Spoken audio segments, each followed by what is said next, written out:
con mi hermana.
Hola, buenas tardes.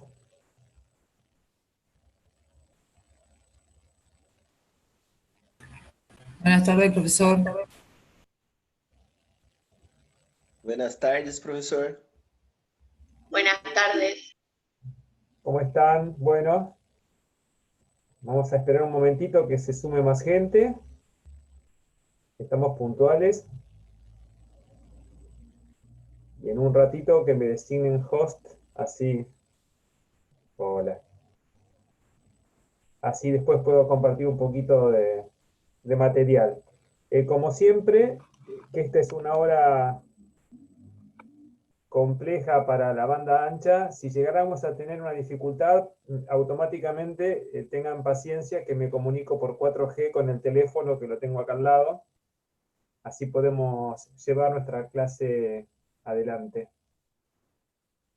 Bueno, voy a aprovechar un momentito nada más para hacer un comentario. Muchos de ustedes deben saber que hoy ADUM en Mar del Plata, CONADU, distintas representaciones gremiales y sindicales universitarias han llamado al paro a los docentes universitarios. Yo particularmente no me gusta hacer paro en ninguna de las actividades que realizo, porque siempre sostengo que me pagan mi salario y mi compromiso es, aunque sea con un salario acotado, el compromiso de dar, en este caso, clases. Pero esto no significa que aproveche para dar la razón al reclamo que están haciendo. No sucede muchas veces con los docentes de derecho, con la gran mayoría, que tenemos otros trabajos. Yo, de hecho, trabajo en la justicia, ya se los he dicho. Y, gracias que ya me designaste host. Gracias, Franja. Entonces, mi actividad, en este caso docente, podría considerarse que es complementaria, pero no todos en el... Disculpen que voy admitiendo gente a su vez que están ingresando al salón. No significa que en todas las carreras universitarias tengan los docentes el privilegio de tener doble trabajo, y en esos casos es cuando se advierte que realmente las remuneraciones están muy atrasadas en un proceso marcadamente inflacionario que todos estamos viviendo, y bueno, todo sube y no el ingreso, que sobre todo es un ingreso fijo. Es una realidad que ocurre en muchísimas actividades, pero por ese motivo, y como sé que hay muchos docentes universitarios que hoy están haciendo paro, quería solidarizarme con ese reclamo, que lo entiendo como válido y lo suscribo, pero bueno, yo doy clases igual. Así que bueno, ya estamos en el escenario de nuestra clase, ya hay 220, no, son poquitos participantes, cada vez vienen pocos, menos. Sepan de todos modos que en 15 días tenemos el examen. Ya lo vine preparando. Les aclaro lo siguiente. Vamos a preguntar puntualmente cosas que se dieron en clase. Yo mañana les voy a subir un temario para que se acuerden más o menos qué es lo que se vio, pero, a ver, traigo a la memoria, el día que lo invitamos al doctor Esaín a hablar de los fallos Alavi y Mendoza, vamos a tener alguna preguntita de esos fallos. Igual, como usamos Moodle de la facultad, saben que son preguntas sencillas, multiple choice, que no se van a repetir para todos los alumnos por igual, porque bueno, el sistema las reparte de manera aleatoria. No creo que haya dificultades, pero insisto en este aspecto. En un rato, o seguramente mañana, les subo un pequeño resumen o síntesis del temario. También mañana le pueden preguntar a la doctora García Minela. Y en mi clase del miércoles que viene, que también voy a dar un tema interesante, como hoy vamos a hacer análisis de jurisprudencia, pero me hacen todas las preguntas que les generen alguna inquietud, lo mismo por el chat, saben que se las respondemos pronto. Bueno, y yo siempre sostengo que estamos llegando a la mejor parte de la cursada. ¿Por qué? Y porque hemos ido aprendiendo los institutos o los basamentos de la cuestión ambiental. Recordarán que hablamos de principios generales, de ideas generales, vimos cómo se había gestado en el plano internacional, luego abordamos el plano local, hablamos de legitimación, hablamos de titularidad de la acción, y empezamos a ver algunas normas. Con la doctora Paula Caparrós vimos radicación industrial en la provincia de Buenos Aires, y conmigo, que acaban de ver en la clase pasada, la ley 11.723, que es la ley marco ambiental de la provincia de Buenos Aires, que, como les machaqué, tiene, más allá de algunos principios que gobiernan la política ambiental de la provincia, algunos principios netamente jurídicos en cuanto establecen reglas de competencia, trámite o proceso, alguna medida cautelar y cómo el juez debe dictar su sentencia.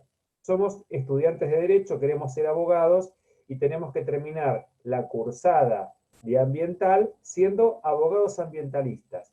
Bueno, ¿cómo vamos a plasmar lo que vimos hasta ahora? Mediante el estudio de algunos casos. Vamos a hacer la práctica procesal ambiental. Primero en estas dos clases, es decir, la clase de hoy y la de la semana que viene, donde vamos a ver un fallo que es muy sensible a la preocupación de los marplatenses, que tiene que ver con una causa que está tramitando en la Corte de la Provincia sobre el uso y la restricción en el uso de agroquímicos en el cordón frutihortícola de Mar del Plata, para que lo vivenciemos. Veamos la norma, lo que dice la Corte y la preocupación de los distintos sectores. Pero hoy, ¿qué es lo que quiero ver? Algunos fallos de la Corte de la Provincia que van marcando el camino. ¿Por qué? Porque fueron quizás los más trascendentes que se dictaron aplicando esta normativa y que a su vez la Corte los vuelve a citar. Ustedes habrán visto a esta altura de la carrera alguna sentencia, alguna jurisprudencia, y en general en procesal civil que estudian que lo que se considera doctrina legal no es la doctrina autoral, lo que dice tal autor, tal otro, sino que la doctrina legal son los pronunciamientos de la Corte que como última intérprete de la normativa le da un sentido a su decisión y tienden a repetirse. Me sucede a mí mismo, miren, sin ir más lejos, para que vean cómo se trabaja. Yo puntualmente, lo recordarán, soy juez de una cámara de apelación. Estoy resolviendo un tema de familia, que ya lo venía estudiando, ya estaba haciendo un borrador de mi sentencia, y hoy veo en la página de la Corte novedades, justo la decisión de la Corte de una sentencia novedosa en un tema de igual al que estoy resolviendo. Entonces, ¿qué sucede? Veo lo que viene sostenido la Corte, gracias a Dios era la línea en la que venía trabajando mi decisión, pero voy a refrendar mi decisión marcando lo que dice la Corte, porque en definitiva va a ser la última intérprete de lo que yo decida, y es la que eventualmente podría revisar mi decisión. Esto no significa que se trate de una obediencia ciega. ¿Por qué? Porque a veces cambia la doctrina de la Corte, y la doctrina de la Corte cambia cuando viene un abogado con una nueva propuesta significativa que le hace tambalear los fundamentos, los cimientos de esa decisión, o algún tribunal que viene con una decisión nueva, novedosa, amparada en una nueva normativa. Pero yo puedo, si quiero, decir, bueno, yo considero que es de tal manera, pero siempre refiriendo conocer la doctrina de la Corte. Y acá es muy importante porque justamente los pronunciamientos de las Cortes, la de Nación y la de provincia, y en todas las provincias, tienden a uniformar la idea o el modo de decidir de los tribunales inferiores, porque si no sería anárquico. Imaginen ustedes, sí, en la ciudad de Mar del Plata, que tenemos 16 juzgados civiles y comerciales, todos opinaran distinto, los jueces. Sería un problema, pero también lo sería si la Cámara, a través de sus 3 salas, tuviera opiniones muy disímiles, que así todos suelen suceder. En esos casos se llama a un plenario para tomar una decisión unívoca. Pero solamente se pueden llamar plenarios mientras la Corte ya no haya decidido esa cuestión. Porque si la Corte tiene sentada, otra vez, doctrina legal, lo que nos corresponde a los inferiores en jerarquía es seguirla. Porque si yo soy tosudo y lo resuelvo de manera distinta, lo único que obligo es al pobre litigante tener que acceder hasta la Corte para que en definitiva la Corte diga cómo debe resolverse. Si la Corte dice, esto es blanco, esto es blanco, esto es blanco, yo digo, es negro, obligo al afectado a que vaya a la Corte y diga, no, está mal lo que dijo la Cámara de Mar del Plata, donde dijo negro, debe decir blanco. Lo puedo hacer una vez, lo puedo hacer 2 veces, hasta que me van a llamar la atención. ¿Por qué? Porque estoy afectando el derecho del justiciable. ¿Qué es lo máximo que podría decir? Miren, para mí es negro. Pero como la Corte dice que es blanco. Y si no le gusta, vaya a quejarse a la Corte para que cambie la doctrina. Para mí es negro por tal y por tal y por tal, pero vaya a la Corte. Porque en definitiva lo que se busca es eso, una uniformidad de criterios. Y justamente hoy seleccioné algunos fallos que los voy a compartir más que nada porque he destacado lo del texto que creo que es más significativo, que un poco resumen la idea del fallo, que igualmente los tienen subidos al campus. Yo estoy hablando estos días de la bolilla 4, que es la normativa provincial, y los tengo citados. El primero del cual voy a hablar es Álvarez Avelino contra el Trincante, que es un fallo donde habla de la competencia y el acceso a la justicia ambiental, que, como hemos visto, debe ser sin restricciones. Ahí se habla un poco de cuándo la competencia es contencioso administrativa o la justicia, la ordinaria, cuándo podría ser federal y cuándo ordinaria, que en definitiva responde a lo que dice la Constitución Provincial y los artículos 34, 35 y 36 de la ley 11.723. Y después voy a contarles una causa que se llama Rodoni, que es una de las más significativas, porque ahí la Corte dijo que es evaluar el impacto ambiental, se refirió a qué es la participación ciudadana, verdaderamente cómo se logra el objetivo de la ley que está plasmado en la normativa. Y luego otro fallo, que es el de la Cámara de Pescadores Artesanales de Montehermoso y Pehuenco, que un poco reitera lo dicho en Rodoni, pero bueno, entre los dos pivotan como pilares del modo de decidir que va a tener la Corte en fallos ulteriores. Hay muchísimos más, pero ahora estamos hablando de fallos de la Corte de Provincia. Y después del parcial, más entretenido aún, voy a hablar de fallos de la Corte de la Nación, con temas muy, muy interesantes. Y además tengo la fortuna, en esos fallos, de tener videos que he ido juntando, o sea que vamos a ver un poquito de películas, va a ser más llevadero todavía, de algunas cuestiones que han sido abordadas desde el periodismo, por ONGs, etcétera, etcétera, que nos plantean el problema desde los hechos, desde los protagonistas, y vamos a ver cómo nos ha resuelto la Corte de Nación. Y ahí vamos a entender, como les anuncié hace muchas clases atrás, que tenemos que estar orgullosos de tener tanto una Corte provincial como una Corte de Nación bien marcadamente ambientalistas. Y eso nos tiene que dar una gran tranquilidad. Pero bueno, vayamos al fallo, el primero que les voy a mencionar, que es Álvarez Avelino. Es una causa que se origina en principio en la ciudad de Tandil, porque unos vecinos habían interpuesto una acción para lograr que se prohibiera la explotación de una cantera, porque bueno, después lo vamos a ver en detalle cuando veamos algún capítulo de derecho minero, pero la explotación de una cantera es ni más que una explotación minera, con una característica muy particular, que cuando yo extraigo la piedra, voy haciendo desaparecer el cerro donde se encontraba la misma. ¿Por qué? Porque voy sacando el material. Entonces, ¿qué modifico? El paisaje del lugar.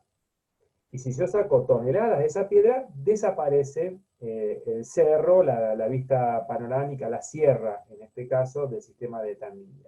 En función de eso, se intenta una acción de amparo, se presenta ante el juez, con competencia en lo civil y comercial de Tandil, que las vueltas de la vida era en aquel momento quien después fuera camarista y compañero mío en la Cámara y ya hace unos años se jubiló, el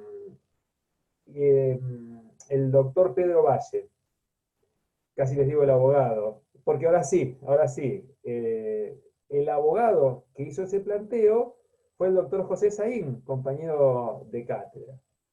Y se dio una situación muy particular. Se declara competente para entender en la causa el doctor Valle, empieza a ordenar las primeras medidas procesales, pero uno de los demandados era el fisco de la provincia de Buenos Aires, porque en definitiva la autoridad minera, como vamos a ver en el orden provincial, es un organismo que depende del Ejecutivo Provincial, que es la Dirección de Minería. Entonces, como había que citarlo, hay una vieja norma que establece que cuando demandamos al Estado provincial, son competentes los tribunales con asiento en la ciudad de La Plata. ¿Por qué se había fijado esta ley? Porque justamente el Estado provincial tenía un equipo de abogados en la Fiscalía de Estado que era más seguro para la provincia, que en definitiva somos todos la provincia, defenderse en un lugar centralizado.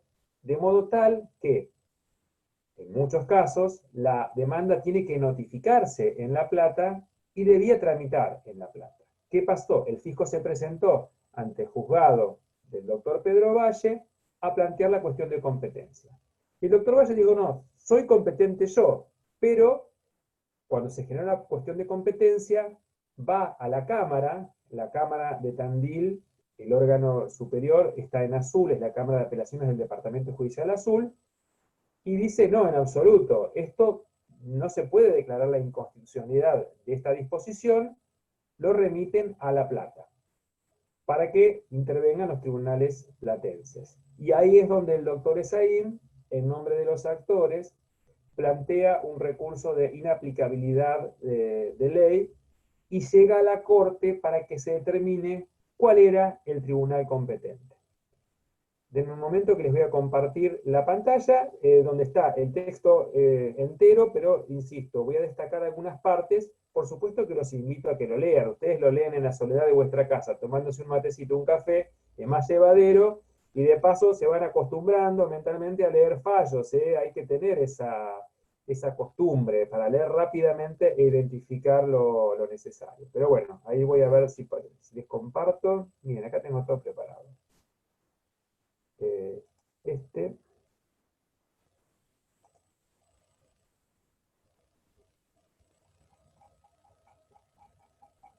A ver, me quedó al final.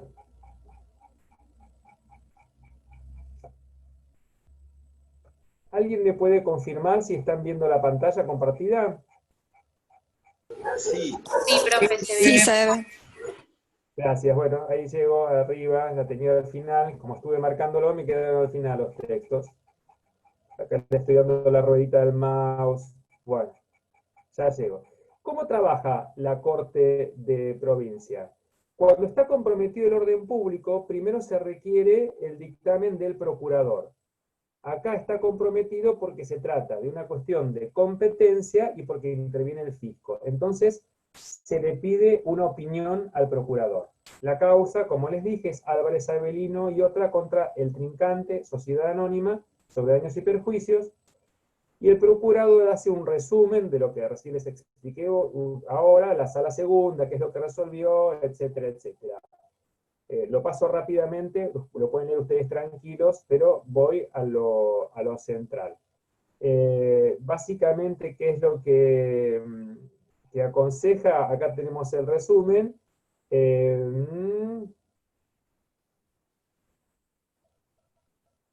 Que se tiene que declarar la inconstitucionalidad de la norma como había pedido José. No recordaba en el modo en que lo había pedido. Pero bueno, fíjense, comienza el fallo. ¿Qué es lo primero que hace la Corte? Que es lo mismo que ocurre con los tribunales colegiados. Se sortea un orden de estudio para que alguno lleve la voz en el acuerdo, la voz cantante, que generalmente marca un camino, porque los que ya cursaron procesal recordarán, que así ocurre en la Cámara, que quien vote en primer término tiene que expedirse sobre todas las cuestiones planteadas. En cambio, el que vote en segundo término podrá simplemente adherir a lo que dijo el primero, o podrá hacer su disidencia, o podrá adherir y dar algún fundamento extra. En este caso, la voz la llevó el doctor De Lázari, pero bueno, también vamos a ver la opinión de Peticiani en el voto. Comienza De Lázari con su voto. ¿Qué resume? Bueno, que la Cámara de Apelación en lo Civil y Comercial del Departamento Judicial de Azul revocó el fallo de primera instancia y en consecuencia hizo lugar a la excepción de incompetencia opuesta por la Fiscalía de Estado de la Provincia de Buenos Aires, imponiendo las costas en el orden causado, que dijo, bueno, cada uno pagaba las costas, pero el expediente marche a La Plata. Se pusieron los recursos de inconstitucionalidad e inaplicabilidad de ley. ¿Qué es lo importante? El juez de Lázari evoca lo que dijo José Esaín en el recurso. Acá cuando dice el quejoso es José. Dice, denuncia la infracción de los artículos 18 y 16 de la Constitución Nacional en cuanto garantizan el acceso a la justicia y la igualdad ante la ley. Añade, paralelamente, que la materia ambiental posee una competencia específica que prevalece sobre cualquier otra norma provincial que la contradiga. Es lo que después hemos visto como paradigma de la decisión ambiental. ¿Se acuerdan cuando les contaba que Lorenzetti, el ministro de Corte, habla de los microsistemas jurídicos? Que básicamente tenemos a dos que están actuando de esa manera como derechos de incidencia colectiva, que son el conjunto de normas que hacen a los derechos de defensa del consumidor y por otro lado los ambientales. Entonces, lo que sostenía José acá es que tiene un sistema propio de competencia. Refiere los principios que rigen en dicho ámbito, en el ambiental, y explica que en materia ambiental las competencias son diferentes, desde que la nación dicta presupuestos mínimos de protección correspondiendo a las provincias los desarrollos complementarios. Y esto es claro. La Ley General del Ambiente, que están viendo en estos días y van a seguir mañana con Gaby García Minella, habla de principios, pero en materia de competencia, de trámite, como es una facultad no delegada, lo procedimental es patrimonio de la normativa provincial. Bueno, cuando hace el análisis, el ministro termina diciendo, el proceso ambiental se tiñe plenamente de la relevancia que la propia materia sustantiva aporta, evidenciada con elocuencia en los artículos 28 de la Constitución de Buenos Aires y 41 de la Constitución Nacional. Recuerden que el artículo 41 de la Constitución Nacional es el que consagra el derecho a un medio ambiente sano en la reforma del 94, y que ese mismo año se reforma la Constitución Provincial y a través del artículo 28 se consagra el derecho a un medio ambiente sano, equilibrado para todos los habitantes de la provincia de Buenos Aires, es decir, guardan sintonía. Dice, paralelamente, el artículo segundo, inciso C, de la Ley Provincial 11.723, la clase pasada, recuerden que lo vimos en la clase pasada y yo se los remarqué, que consagraba los derechos.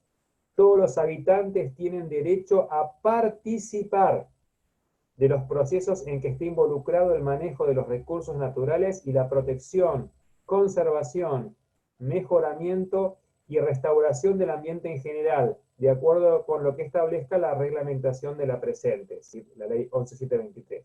Pero fíjense, los pilares de la decisión, artículo 41 de la Constitución Nacional, 28 de la Constitución Provincial, y arranca, ahora, después va a hablar del 10 y el 11, pero habla del artículo 2, el derecho que se le confiere a los habitantes de la provincia.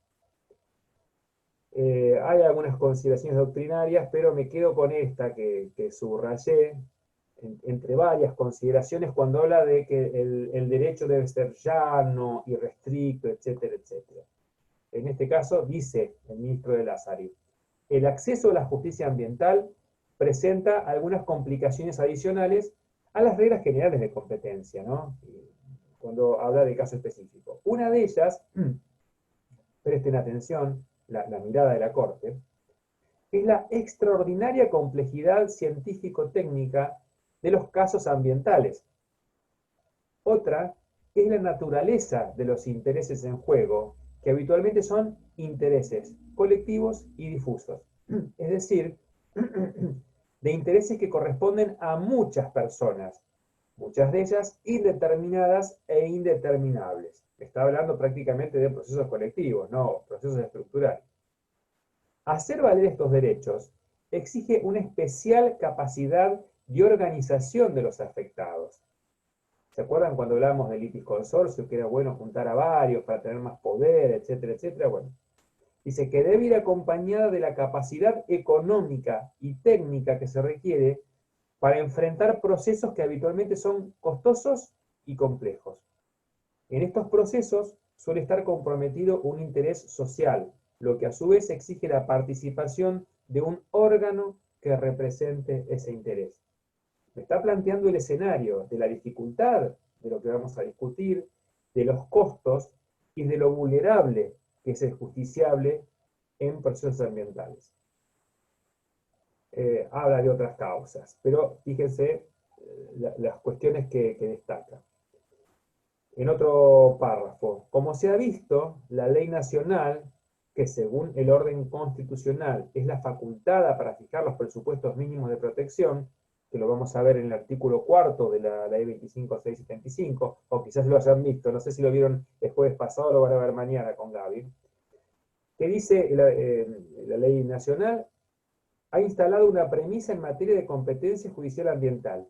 Ella se rige por las reglas ordinarias de la competencia. ¿Qué nos está diciendo? Miren, las reglas de competencia están fijadas en los organismos provinciales, salvo que sea la competencia federal extraordinaria. ¿Cuándo se da?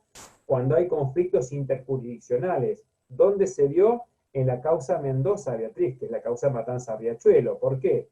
Porque justamente el Riachuelo, esa cuenca, divide a la ciudad autónoma de Buenos Aires con la provincia de Buenos Aires. A su vez es una vía navegable, por más que esté contaminada, es navegable, es interjurisdiccional, y hay una autoridad nacional de aguas. Entonces, ¿qué pasa? Como el conflicto es interjurisdiccional y está demandado también el Estado Nacional y el gobierno de la Ciudad de Buenos Aires y el gobierno de la provincia de Buenos Aires, la competencia ahí es federal, es extraordinaria. Pero si no, en el caso que estamos analizando, Álvarez Avelino con el Trincante, es un conflicto local y la competencia es la ordinaria, como ocurre en la mayoría de los casos. Bueno, ¿qué dice en el fallo de Lázari? El artículo 7 de la ley 25.675 establece que su aplicación es del resorte de los tribunales ordinarios según corresponda por el territorio, la materia y las personas, dejando a salvo que la competencia será federal en los casos que el acto, omisión o situación generadora provoque efectivamente degradación o contaminación en recursos ambientales interjurisdiccionales. El caso de la causa Riachuelo. Está claro, en el caso que está analizando, recuerden que estamos con la causa Álvarez-Avelino, que no hay repercusiones interjurisdiccionales de donde corresponde echar mano de las normas ordinarias pertinentes. Es decir, miren, lo vamos a resolver con las cuestiones locales. Analiza el artículo 5 del Código de Procedimiento, que habla de las reglas de competencia. Esto lo han estudiado ya en elementos, cuando comenzaron a estudiar la carrera. Yo siempre recuerdo que ustedes estudiaban de un librito, Elementos de Actuación Profesional, de Eduardo Horaci se llamaba, y refería a esto, porque yo cuando era profesor de procesal civil, revisaba eso que ya habían visto para tener claro qué es todo lo que conocían. Pero bueno, ¿qué es lo que dijo en definitiva? Que el voto de Lázari, que la competencia es local, que el acceso debe ser irrestricto, por lo tanto, propone que la causa continúe tramitando ante la justicia ordinaria de Tandil. La doctora Kogan, que es la que le toca votar en segundo término, adhiere al doctor de Lázari. Y el doctor Pettigiani, que otra vez lo marco, en general todos lo tienen como un referente en materia de derecho de familia, pero también en materia ambiental siempre ha tenido una pluma que se destaca, nuestro convecino. Quiero hacer notar eso, porque siempre ha sido muy comprometido en sus votos. ¿Qué agrega? Fíjense, adhiere a la solución propuesta por De Lázari y agrega, atento a la expresa disposición contenida en el artículo 32 de la ley 25.675, que consagra el acceso irrestricto a la justicia ordinaria frente a cuestiones ambientales, no es posible admitir restricciones jurisdiccionales de ningún tipo o especie. Dicha garantía de efectiva accesibilidad resulta razonable por la naturaleza difusa de la pretensión que encierran esta clase de reclamos, que benefician a toda la comunidad. Los específicos contenidos de esta materia imponen la particular flexibilización de las reglas de competencia jurisdiccional, de modo que la tutela judicial resulte verdaderamente efectiva. ¿Qué es lo que están diciendo entonces? Lo que había planteado el doctor Esaín por los actores. Mire, para que nosotros podamos ejercer verdaderamente nuestra defensa y el juez pueda comprometerse, pueda visualizar, el juez local, el juez Pedro Valle, que vivía en Tandil, podía ir hasta el lugar, podía tomar testimoniales, que primaba el principio de inmediación y de economía procesal. Además que sostienen en otra parte del fallo que ahora no leí, que la ley esa que determinaba que debía litigarse ante la ciudad de La Plata, las cuestiones contra el Estado provincial, había perdido un poco de virtualidad, porque hoy en general en todos los departamentos judiciales había delegaciones de la Fiscalía a través de la Fiscalía de Estado. Había un cuerpo de abogados que podían hacerse cargo de la cuestión. Entonces, había que privilegiar el derecho a la defensa de los justiciables en materia ambiental en detrimento del Estado que de una u otra forma tenía los recursos. Bueno, y acá lo destaqué en verde porque me ha parecido más importante. ¿Qué dijo Petitiani en su voto?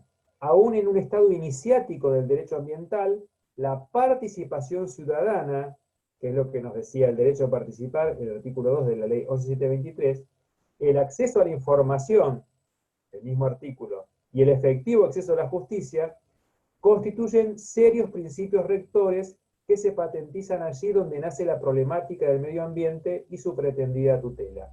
Miren el libro que cita, el de José Esaín, Competencias Ambientales.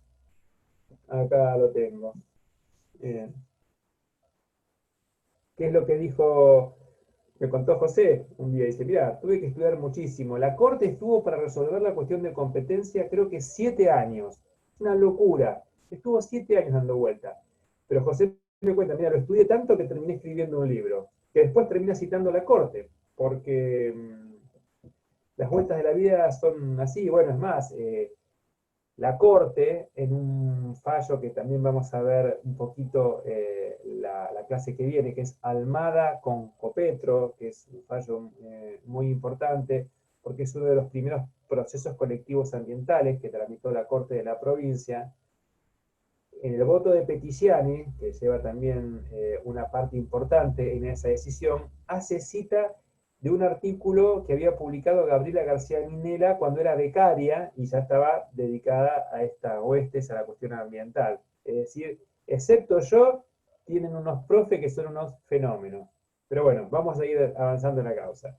Que hace cita el doctor Petitiani de las competencias ambientales, del libro de José, y dice, de modo que no compete solo a la autoridad estatal la protección del medio ambiente mediante el impulso de las correspondientes acciones dirigidas a su resguardo y preservación, sino que la ciudadanía posee semejante legitimación, la que no podría resultar de ningún modo atenuada a través de mecanismos obstructivos para su acceso a la jurisdicción, máxime teniendo en cuenta la patente desigualdad de armas que se verifica inicialmente en el conflicto ambiental instado por particulares. ¿Qué más les puedo decir? Habitualmente en materia ambiental se da la lucha de David contra Goliat. ¿Qué hace el sistema de derecho ambiental? Lo fortalece a David porque ya presume que va a luchar contra Goliat. Y una de esas herramientas es el acceso irrestricto a la jurisdicción, que acá lo vemos plasmado en el fallo que estamos analizando.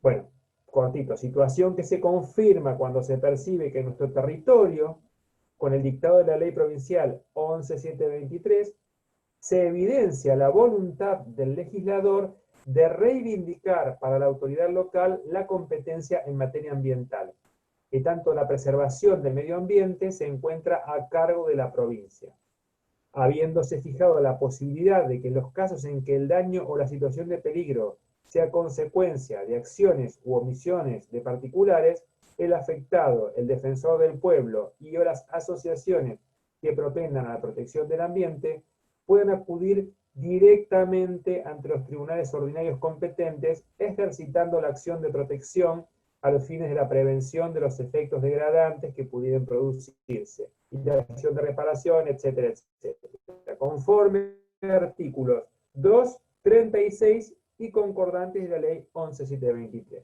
Fíjense ustedes, todo el fallo estructurado en base a la ley que vimos la clase pasada. Esa ley de no más de 70 y pico, 80 artículos, pero de los primeros 40, donde consagra en el 2 cuáles son los derechos, habla de principios ambientales, el 10 y el 11, que habla de la obligación de evaluar impacto ambiental, y sobre todo los que más nos importan como abogados, como procedimiento, los 5 que vimos, 34, 35, 36, 37 y 38. Con esos 10 artículos estructura toda la decisión la Corte. Y vamos a ver que eso sucede también en los fallos que estudiaremos luego en Rodoni y en Cámara de Pescadores, que son, insisto, solo algunos de los que he elegido. Bueno, en el caso donde, a ver, una más, en el caso donde el factor generador del daño ambiental denunciado, sus efectos inmediatos y los domicilios de todos los accionantes se encuentran ubicados en la distante jurisdicción judicial de Azul, la centralización territorial de las competencias jurisdiccionales locales contempladas por el artículo 30, que es la vieja ley que decía que debía tramitar en La Plata, se evidencia irrazonable. Dice, no podemos aplicar esa vieja normativa, en tanto afecta la proximidad que debe observar el proceso con el lugar donde se denuncia ocurrido el daño ambiental. Bueno, y en definitiva propone lo mismo, Negri vota en el mismo sentido, y el doctor Soria hace un agregado. El doctor Soria es el destacado administrativista de la Corte, que dice en su voto que adhiere a lo que dice de Lázari, y agrega que de un lado la norma local, la ley provincial, constituye una limitación al acceso a la jurisdicción de los hoy actores. En cuanto al acogimiento favorable de la excepción opuesta, importaría el traslado del litigio ambiental a esta capital, la ciudad de La Plata, lo cual configura un condicionamiento a su desarrollo, solución incongruente con la letra de la norma nacional en cuanto dispone que el acceso a la jurisdicción por cuestiones ambientales no admitirá restricciones de ningún tipo o especie. Bueno, y termino acá. ¿Qué más? El proceso ambiental suele requerir la realización de diligencias técnicas in situ. En este ámbito, el órgano jurisdiccional debe efectuar una dirección diligente y eficiente del trámite, para lo cual la inmediación se encuentra fuertemente incardinada al principio de acceso irrestricto a la justicia que la norma intenta proteger. Bueno, en definitiva, ¿qué votaron? Por decir que la competencia debía ser del tribunal originario. Pero básicamente, ¿por qué? Por lo que importaba para el justiciable el acceso. Es decir, más allá de esta decisión puntual, lo que yo quiero remarcarles del fallo son los destacados de los magistrados, cuando hablan justamente del acceso a la justicia, a la participación ciudadana, el acceso a la información, el principio de inmediación, todos los principios que han ido consagrando tanto la ley provincial como la ley nacional, es decir, las herramientas con las que contamos, más allá de la decisión puntual del caso. Bueno, este fallo, insisto, tiene que ver con la competencia. Acá Natalia preguntabas ya hace unos minutos, el número de la ley se me entrecortó. La ley es la 11723, es la ley de la que hablamos la semana pasada y está cargada en el campus. Cierro el chat y seguimos. Bueno, ahora vamos a ver, como les decía, la causa Rodoni. Cambiamos el escenario, nos relajamos un poquito. Vamos a ver no tanto esta cuestión de competencia, sino cómo interpreta la Corte el derecho ciudadano a participar en las decisiones. ¿Qué ocurre con esta causa Rodoni? Permítanme que me tome un traguito de agua. Luca Prodan se ponía ginebra, que se veía igual, ¿no?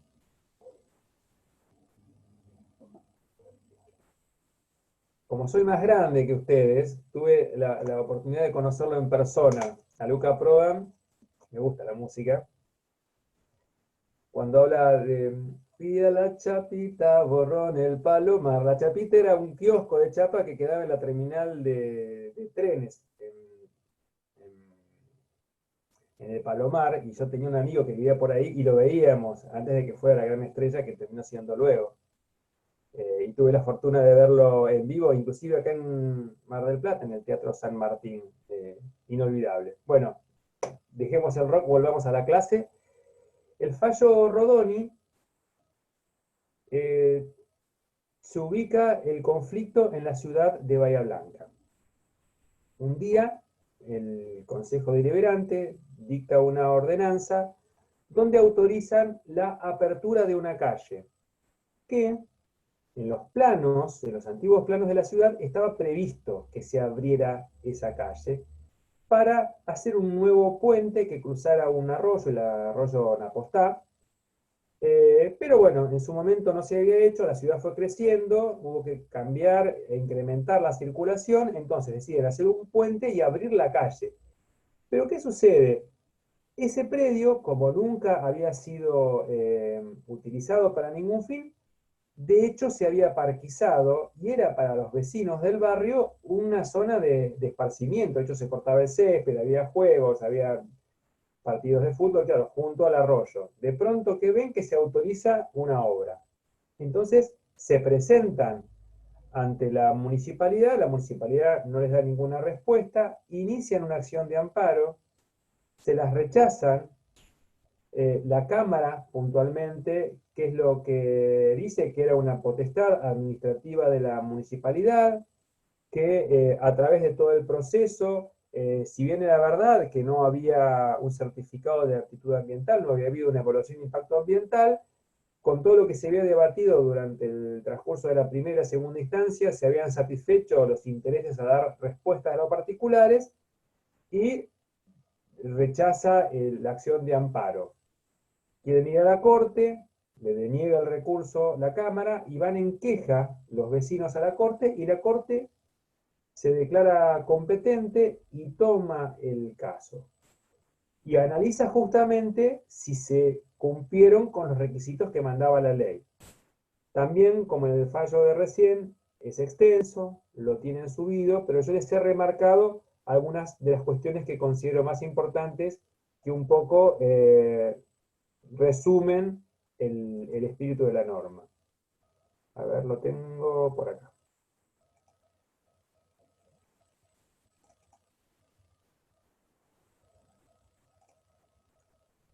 Otra vez me quedo al final. Esperen que le doy a la ruedita.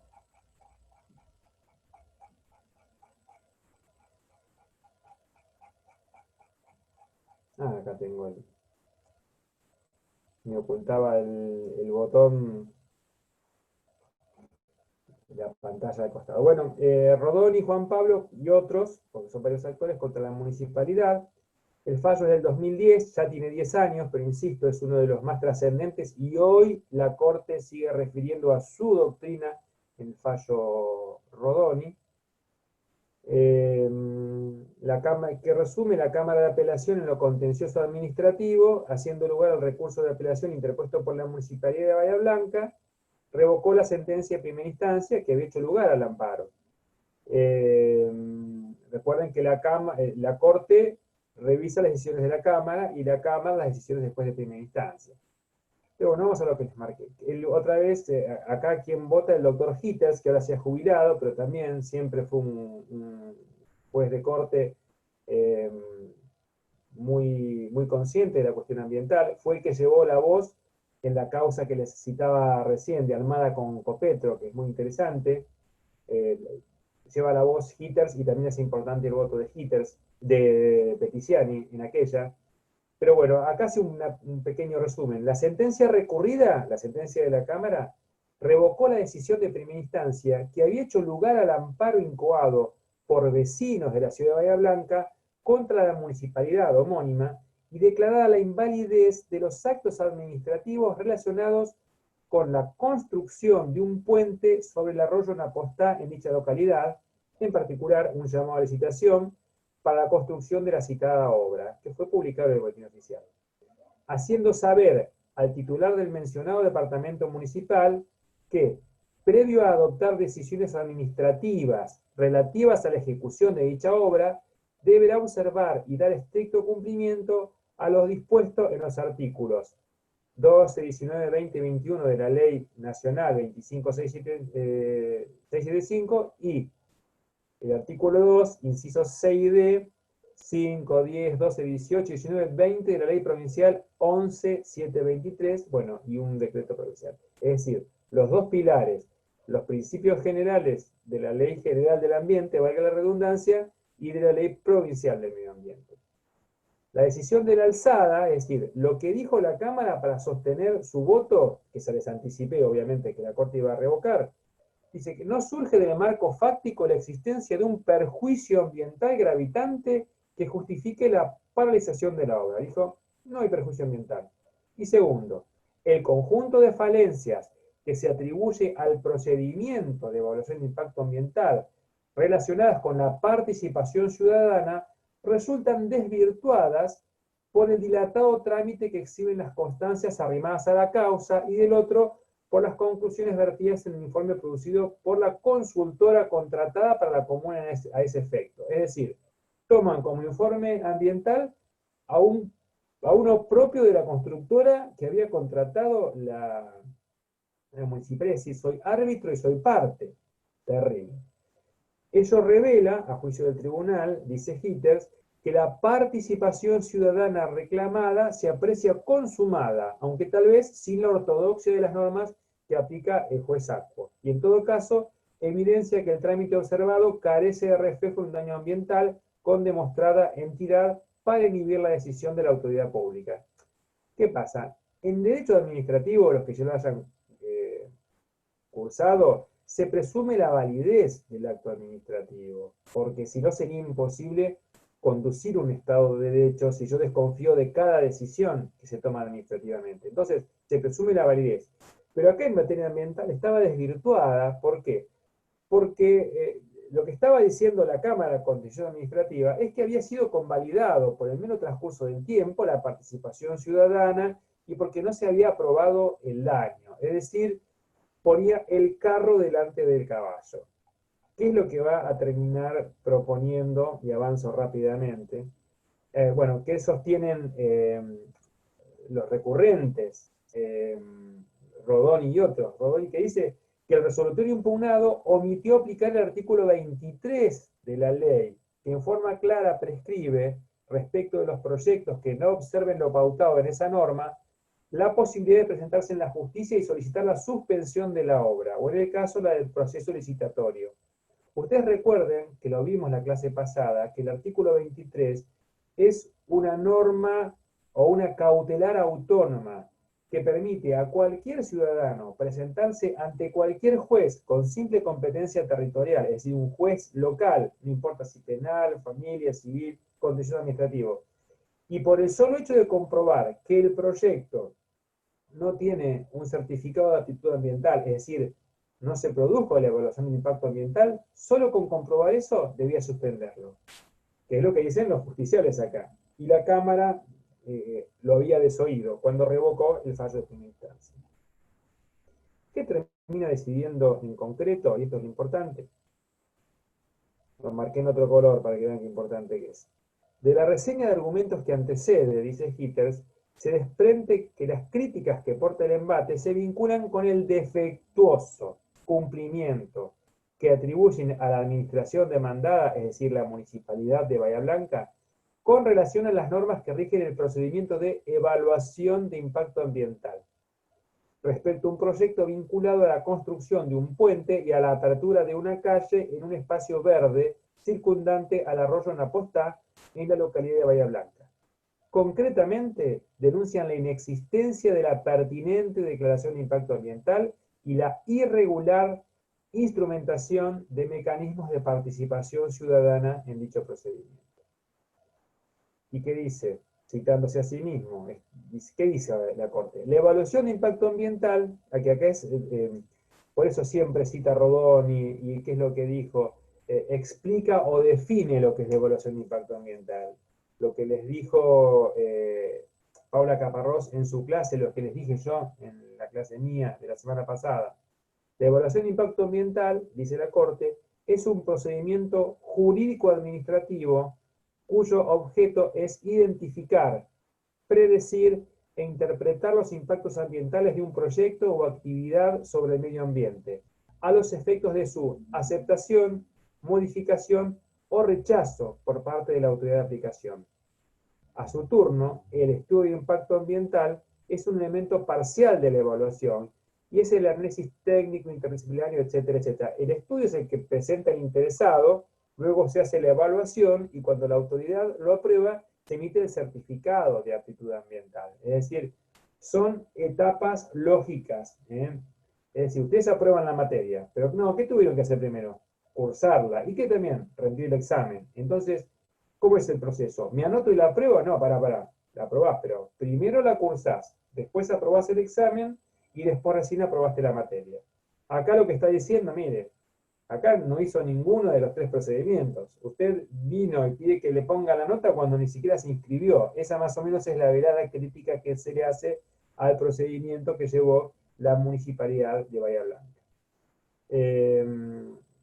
Miren, hace cita, por eso lo cité, lo marqué con celeste de otro libro de Grassetti. Esta característica, miren, otro libro que tengo acá. En general uno encuentra que los que escriben los libros son todos docentes, doctrinarios, ¿no? Siempre me gustó porque este es un abogado de empresa que escribió para empresarios, para industriales. Escribió también sobre normas ISO, Grassetti. Bueno, está citado en el fallo de Hitters en Rodoni. Pero vamos otra vez a pasar rápidamente lo más importante. Que termina diciendo, bueno, de así que la eventual inobservancia de este recaudo, es decir, de evaluar el impacto ambiental, cuando resulta exigido por el ordenamiento, constituye un vicio esencial en el procedimiento de formación de la voluntad estatal que conduce a su invalidez. En resumen, no hay evaluación de impacto ambiental, no es válido el acto administrativo que autoriza la obra. A tenor de lo normado en el artículo 10 de la citada ley, se estaba refiriendo a la 11723, dice que la Corte que no toda obra o actividad ha de estar precedida de la mentada declaración, pues esta resulta imperativa solo respecto de aquellas que produzcan o sean susceptibles de producir algún efecto negativo al ambiente de la provincia de Buenos Aires y a sus recursos naturales, extremo que también es exigido por la ley nacional, en aquellos casos que la obra o actividad sea susceptible de degradar el ambiente. Es decir, que en principio la declaración de impacto ambiental constituye un acto administrativo de obligatoria expedición únicamente cuando los efectos nocivos derivados de la obra superen el umbral previsto en el artículo 10 de la ley 11723. Pero recuerden que en caso de duda hay que evaluar. Siempre es importante eso, porque es el principio precautorio. No es que, bueno, no sé si hace daño, genera daño, no sé. Si tengo la duda, evalúo. Es lo que establece el artículo 10 de la ley provincial. Resta señalar, en otro párrafo, en esta medida introductoria, que la Ley General 11723 garantiza con claridad a todos los habitantes de la provincia el derecho a participar en los procesos en que esté involucrada la protección, mejoramiento y restauración del ambiente en general. Otra vez la cita del artículo 2. Derecho que el Estado provincial y los municipios deben acatar. Artículo 5 de la misma ley. Reglamentando un procedimiento de autorización de obras que rinda tributo a los principios liminares que la ley protectiva del medio ambiente enfatiza y hace cita de algunos antecedentes. Pero bueno, en definitiva, ¿qué es lo que termina analizando? Justamente que no podía la municipalidad haber autorizado esa obra sin hacer una evaluación de impacto ambiental previa, como marca la ley. De ello se desprende que la demandada, es decir, la municipalidad, no ha ajustado su conducta a los recaudos exigidos por dicha normativa en consonancia con lo que dispone el artículo 12 de la ley 11723 en lo tocante a la exigencia de contar con la declaración de impacto ambiental con carácter previo a la autorización de los actos cuestionados. Resta señalar que tal omisión, esto es lo que decía la Cámara, dice la Cámara, bueno, No pudieron participar previamente los vecinos, pero bueno, durante el proceso participaron, es un proceso que lleva 2 años, 3 años de discusión, ya están todos enterados. ¿Qué es lo que dice la Corte? No, tiene que hacerse como manda la ley. Otra vez, hace un ratito les dije, la Cámara Contencioso puso el carro delante del caballo. Total, igual iban a llegar. Y no, ¿qué dice la Corte? No, espera, primero el caballo, después el carro. Dice así, resta señalar que tal omisión no puede ser subsanada por la ulterior apreciación efectuada por el órgano judicial en orden a la eventual significación del daño futuro denunciado, y el que el dispositivo en crisis tilda de rayano con los límites de lo accesible a la vía jurisdiccional, toda vez que, como se expresó, más allá de la efectiva incidencia que pudiera producir la obra en el entorno, y que a juicio de la alzada no supere el límite de lo tolerable, la aludida exigencia viene impuesta a la administración con independencia de toda la evaluación sobre tal magnitud. Es decir, mira, tienen que hacerla.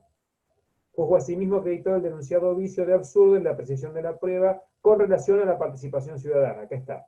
En el proceso de evaluación de impacto ambiental. Crítica que se vincula al incumplimiento de la efectiva intervención que debe conferirse a los particulares en el íter de formación de la decisión estatal de construir las obras en cuestión y cuyo amplio reconocimiento es de la esencia del procedimiento ambiental.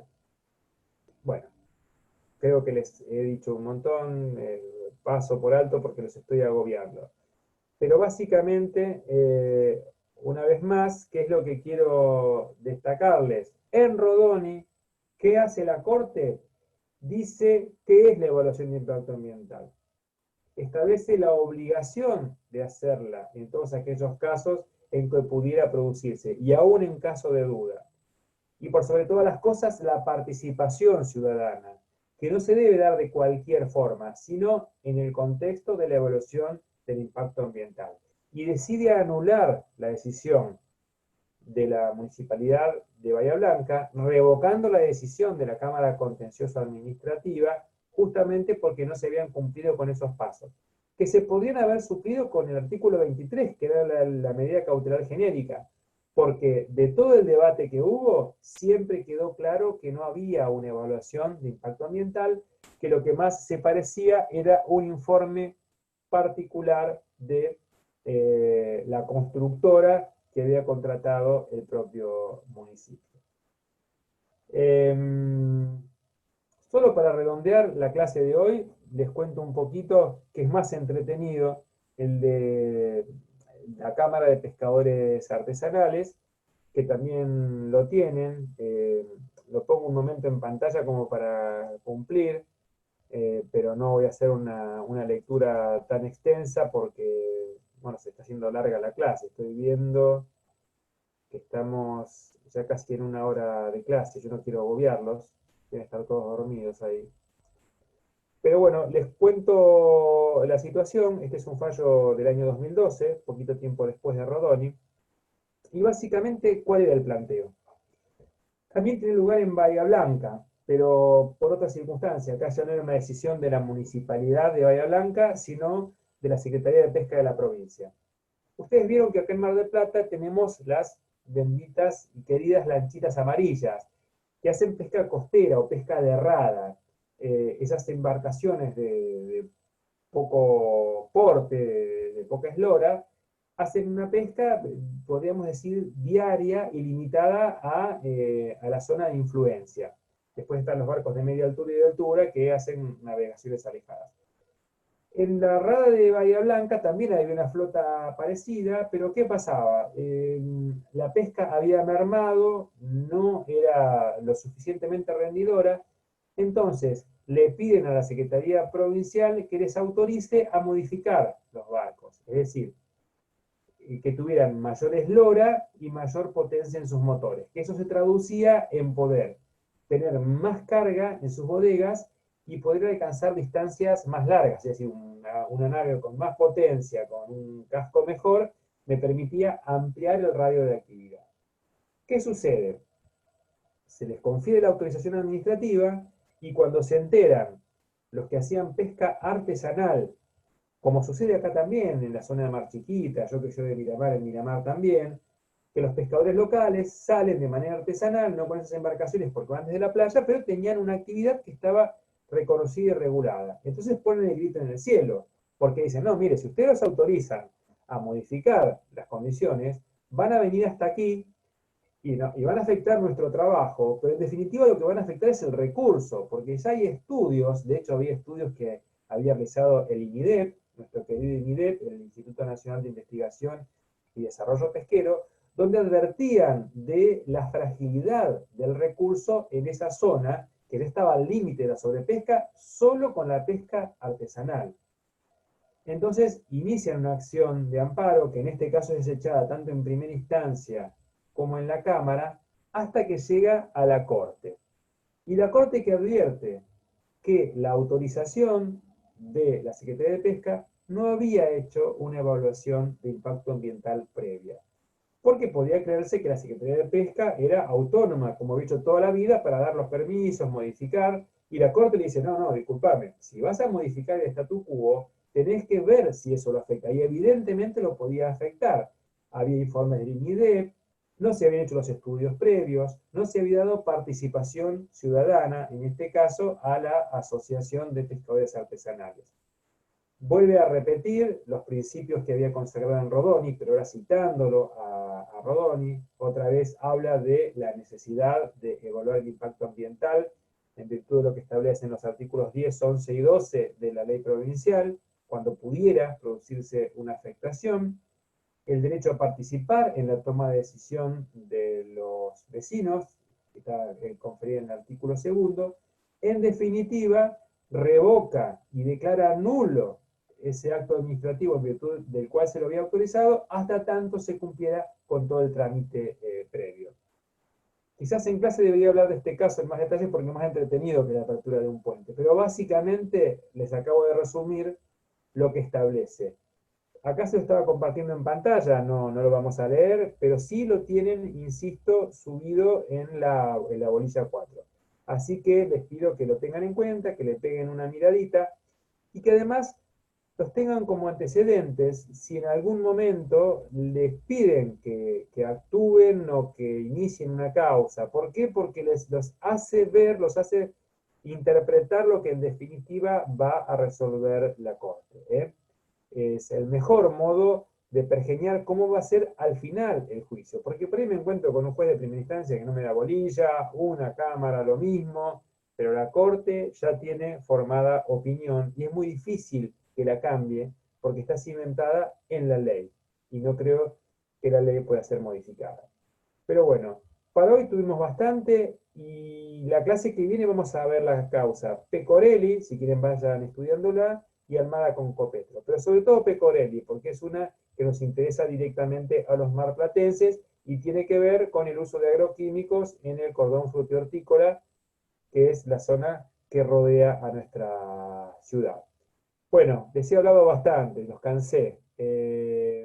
No sé si alguien me quiere hacer alguna pregunta, si no los despido. Mañana tienen clases con Gaby, obviamente, y conmigo el miércoles que viene. ¿Está todo en orden? Perfecto. Sí, muchas gracias, profe. Gracias, profesor. Bueno, Luego. entonces, cualquier duda me la van haciendo por el campus y yo ya mañana les hago un breve resumen del temario, así lo tienen con tiempo para cuando tengamos la pruebita dentro de 15 días. Bueno, chao, buenas noches, muchas gracias. Muchas Chao, gracias, buenas profe. noches. Gracias. Gracias.